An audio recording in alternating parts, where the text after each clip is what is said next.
नमस्कार दोस्तों, स्वागत है आपका अपने चैनल कीज टू सक्सेस में। जैसे कि आप लोग थंबनेल देख रहे हैं कि सर आपने ये क्या थंबनेल बना दिया, आयोग का धंधा। इसका मतलब क्या है? इसका मतलब थोड़ी देर में आपको समझ में आ जाएगा। और आपने जिसने भी स्कोर कार्ड डाउनलोड किया होगा और बहुत सारे लोगों के नंबर कम हो रहे हैं, तो ये एक प्रकार का धंधा ही है। क्योंकि आपको इसके लिए ओएमआर डाउनलोड करनी पड़ेगी, फिर आप उसको मैच करेंगे कि आपके सही हो रहे हैं या नहीं हो रहे हैं। तो उसके लिए आपको 50 रुपये का पेमेंट करना पड़ेगा। ठीक है, फिर उसके बाद आप मिलाएंगे, फिर एप्लीकेशन फाइल करेंगे, उसमें भी पैसे लग जाएंगे थोड़े बहुत। तो ये एक पैसा कमाने का धंधा ही है। इसके पहले भी आपने ऑब्जेक्शन, इन्होंने क्या कर रहे हैं ये आजकल कि 10-10 15-15 क्वेश्चन गलत दे रहे हैं, फिर आपको बोलते हैं कि आप ऑब्जेक्शन फाइल कीजिए। तो अब मतलब आप लोगों से इतना भी नहीं हो पाता है कि आप लोग एक सही प्रश्न बनाए और उसका सही आंसर दे पाए।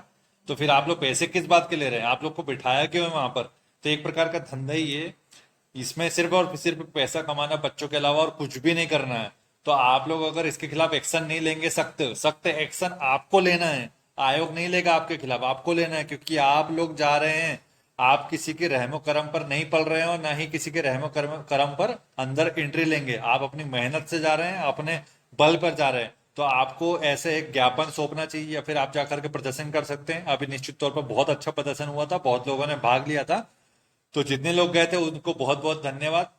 और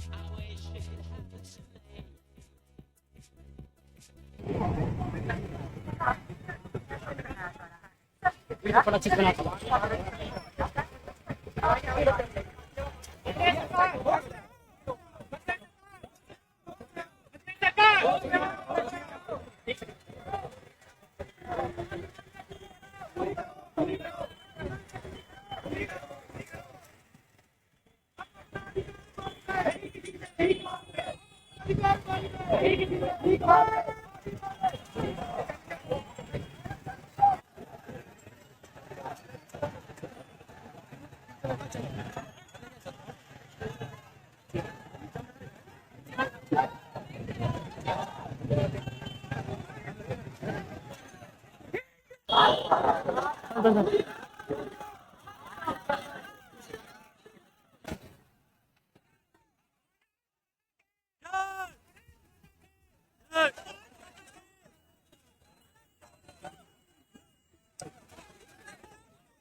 तो उसको वहां जाते हैं तो वहां पर अपनी मांग रखें कि आप ये किस तरीके से वाहियात हरकत कर रहे हैं। आपसे एक प्रश्न पत्र बनाना नहीं होता, प्रश्न पत्र बना लेते तो उसका आंसर देना नहीं होता।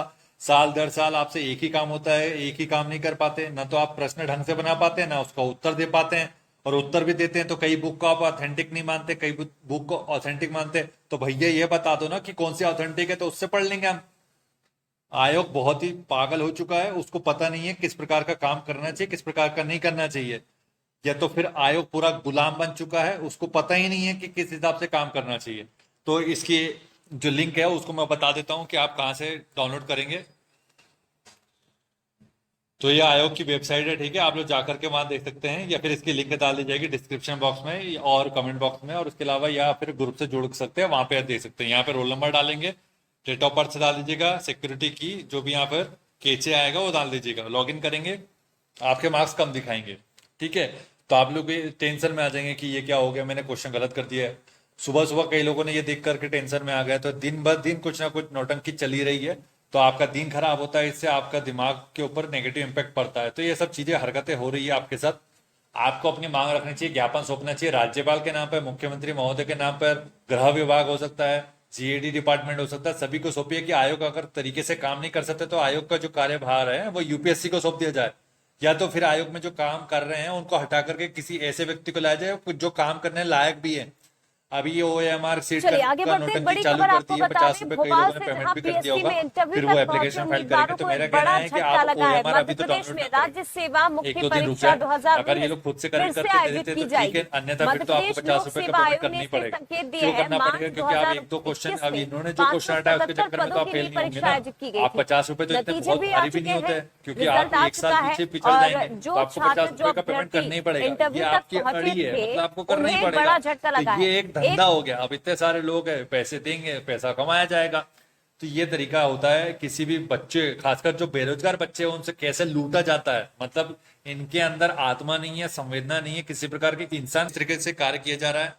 और बिल्कुल आप लोग गुस्सा उतार सकते हैं, कमेंट बॉक्स में उतारिए, आयोग को ट्वीट कीजिए, जो करना है करिए, ये आपका हक बनता है। काम अगर आप अगर काम ना करें, तो अगर आप किसी डिपार्टमेंट या किसी प्राइवेट कंपनी के अधीन काम कर रहे हैं आप, तो आपको निकाल दिया जाएगा, दुनिया भर की अनुशासनात्मक कार्रवाई की जाएगी आपके खिलाफ। लेकिन अगर यही जो संस्था में बैठे हुए लोग हैं, अगर ये सही तरीके से काम ना करें, तो कोई दिक्कत नहीं है, आपको ही सहन करना पड़ेगा। तो आप क्यों सहन करें? आजादी है ना, आजाद हुआ है ना देश, किसी के गुलाम तो नहीं हो आप अभी भी। तो आपको अपनी बात रखनी चाहिए, तरीके से बातें सुनानी चाहिए, कोई दिक्कत नहीं है किसी प्रकार की। आप ट्वीट करेंगे या फिर कॉल लगा कर बात कीजिए, सभी तरीके से जो हो सकता है अपनी तरीके से बात रखिए।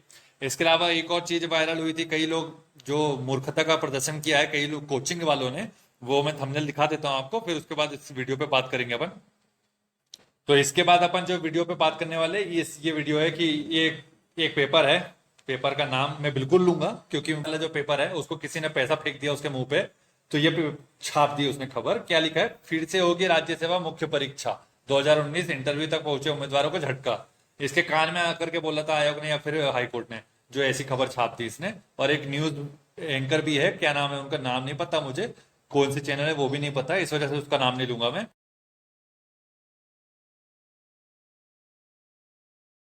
उसने भी अभी फेक न्यूज चलाई है, इसके दम पर, इस न्यूज कटिंग के दम पर हाईकोर्ट को भी उसने ये नहीं सोचा कि हाईकोर्ट का डिसीजन क्या वो पढ़ लिया जाए। इतने अनपढ़ लोग बैठे हुए हैं, ठीक है। और एक और न्यूज पेपर की कटिंग है, ये भी देख लीजिए, प्रारंभिक परीक्षा का बनेगा नया रिजल्ट। तो इसका क्या मतलब है, और ये दोनों कटिंग का असली मतलब क्या है, इसको देख लेंगे अपन कि इस पे होना क्या है वास्तविक रूप से। कई लोग असंवैधानिक मेंस बोल रहे हैं, असंवैधानिक, जब आप फेल हो गए तो असंवैधानिक, अन्यथा असंवैधानिक था, तो असंवैधानिक आप ही तो नहीं कहीं पैदा हो गए। तो ये आप थोड़ा गौर कर फरमाइएगा इसके ऊपर, ठीक है। तो इसके ऊपर अपन एक वीडियो इसके ऊपर भी बात करेंगे कि एक्चुअल में चीज होनी क्या है, और किस लोगों को, किस प्रकार के लोगों की मदद करने की आवश्यकता है, और जो कोचिंग के माफिया लोग हैं और जो तथाकथित एनजीओ है, जो भोपाल में बैठ के एनजीओ चला रहे हैं, और उसके पीछे पूरा बैकग्राउंड की हकीकत हमको पता है, क्योंकि उससे 2015 से जुड़े हुए हैं, और हमने उसको अंदर तक देखा है कि वो कर क्या रहा है, लोगों को कोचिंग, एनजीओ बोल के कोचिंग दिलवा रहा है, ठीक है, और पैसे हड़प रहा है। तो ये सब बातें की जाएगी इसके बाद। अभी तो आप स्कोर कार्ड का टेंशन लेके छोड़िए, इंटरव्यू वालों के ऊपर भी बात कर लेंगे, और जो लोग 2019 मेंस में फेल हुए हैं उनके लिए भी बात कर लेंगे, और जो रिवाइज प्रीलिम्स का रिजल्ट आने वाला है 2019 का, 2020 का भी प्रीलिम्स रिवाइज होगा, 2021 का भी रिवाइज हो जाएगा, ठीक है। सब कुछ रिवाइज होना है। यहाँ पर जो मूर्खता की है आयोग ने, वो आपको सहना पड़ा, आपको सहन करना पड़ा।